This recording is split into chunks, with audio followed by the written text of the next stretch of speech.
السلام علیکم۔ اللہ تعالیٰ آپ کو خوشیاں اور آسانیاں عطا فرمائے۔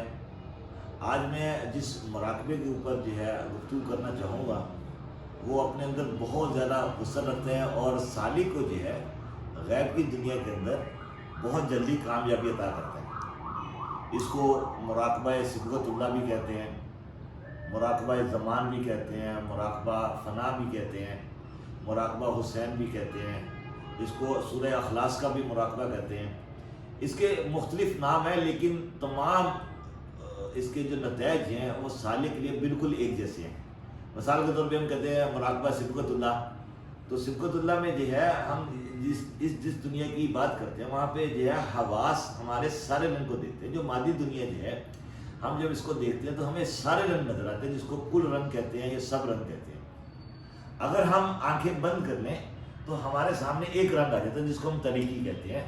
اس کو روحانیت کے اندر یک رنگ کہتے ہیں، یعنی کہ آپ کا کل رنگ سے رابطہ ختم ہو گیا اور آپ نے جب آنکھیں بند کی تو آپ کے سامنے یک رنگ آ گیا۔ آپ کل رنگ اور یک رنگ کو اپنے مادی حواس کے ساتھ دیکھتے ہیں، لیکن اگر آپ کسی طرح مادی حواس سے باہر نکل جائیں، یعنی اس جسم کو استعمال نہ کریں، تو آپ جو کچھ دیکھیں گے اس کو روحانیت کے اندر بے رنگی کہتے ہیں، بے رنگ کہتے ہیں۔ یہ بے رنگ اپنے اندر بہت زیادہ روحانی نقوش رکھتے ہیں، جس میں اللہ تعالیٰ کے انوارات بھی ہوتے ہیں، تجلیات بھی ہوتی ہیں، نورانی مخلوق بھی ہوتی ہے۔ تو آپ بے رنگی دنیا کے اندر دوسرے لفظوں میں ماورائی دنیا کے اندر داخل ہو جاتے ہیں۔ اب آپ کے حواس اس کا سورس کیا ہے؟ آپ اپنے حواس سے ہر چیز کا مشاہدہ کر رہے ہیں۔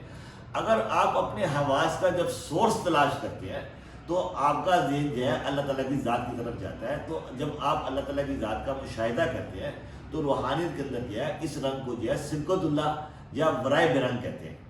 تو ورائے برنگ آپ جب اس کے مشاہدے میں جاتے ہیں تو آپ کو حیرت انگیز اللہ تعالیٰ کی صفات، ان چیزوں کا مشاہدہ ہوتا ہے۔ یہ ہم بند آنکھوں سے مراقبہ کرتے ہیں۔ اسی مراقبے کو جس کو ہم زمان کا مراقبہ کہتے ہیں، صبغت اللہ کہتے ہیں، اس کو ہم کھلی آنکھوں سے کس طرح کر سکتے ہیں، اور کھلی آنکھوں سے کرنے میں آپ کو کیا کیا فائدے اور کیا کیا مشاہدات ہوتے ہیں، اس کے اوپر میں آپ بات کو آگے بڑھاؤں گا۔ کہ جب آپ آنکھیں بند کرتے ہیں تو آپ اپنے حواس کو کسی نقطے پہ مرکوز کرتے ہیں۔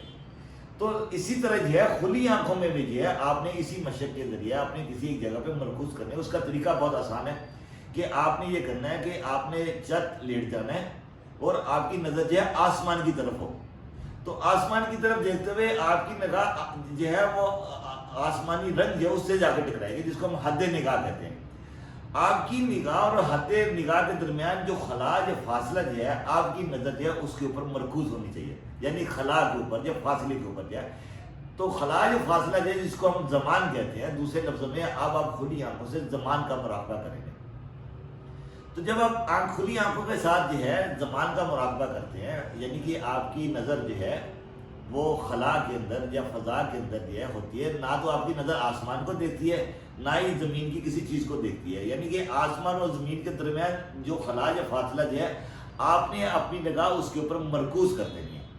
تو آپ کو خلا کے اندر، زمان کے اندر، فاصلے کے اندر حیرت انگیز چیزیں نظر آئیں گی، جس کو ہم کہتے ہیں کہ ماورائی چیزیں ہیں۔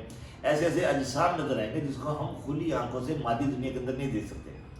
تو اس مراقبے میں جب آپ اس کے اندر داخل ہوتے ہیں تو آپ کے سامنے غیب وہ کھلی آنکھوں سے نظر آنا شروع ہو جاتا ہے، جس میں ماورائی مخلوق بھی ہوتی ہے، مختلف اجسام بھی ہوتے ہیں، اور جیسے جیسے نظر کے اندر ارتکاز بڑھتا چلا جاتا ہے ویسے ویسے آپ کی روحانی صلاحیتیں وہ بڑھتی چلی جاتی ہیں۔ اس کو ہم فنا کا مراقبہ بھی کرتے ہیں۔ اس کی کیفیت بھی وہی ہے کہ یعنی ساری کائنات کا مٹیریل وہ ختم ہو گیا، صرف اور صرف آپ کے سامنے زمان رہ گیا، جس میں آپ نے اپنی ذات کی بھی نفی کر دی۔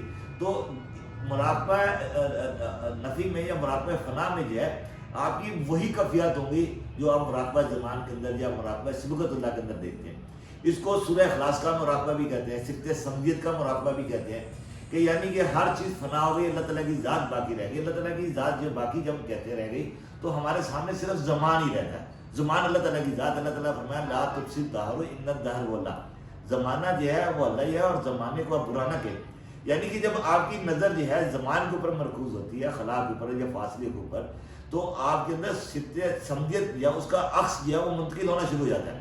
اور ستر سمجد کے اندر اللہ تعالیٰ کی تمام صفات موجود ہے، تو وہ صفات بھی خود ہی آنکھوں کے ساتھ جو ہے آپ کے سامنے آنا شروع ہو جاتی ہیں۔ تو اس مراقبے میں مسلسل جو ہے ارتقاء سے جو ہے آپ کے اوپر جو بہت کچھ ایسی چیزیں منکشف ہوں گی جو عام مشقوں سے، عام تسبیحات سے یا عام ذکر اذکار سے نہیں ہوتی۔ اس مشق کو کرنے سے جو ہے آپ کو بہت جلدی جو ہے غیبی اور ماورائی دنیا کا جو ہے مشاہدہ ہونا شروع ہو جاتا ہے۔ اللہ تعالیٰ آپ کو خوش رکھے۔ آپ کے لیے بہت ساری دعائیں، آپ میرے لیے دعا کیجیے گا، اللہ تعالیٰ آسانیاں فراہم کرے۔ بہت شکریہ۔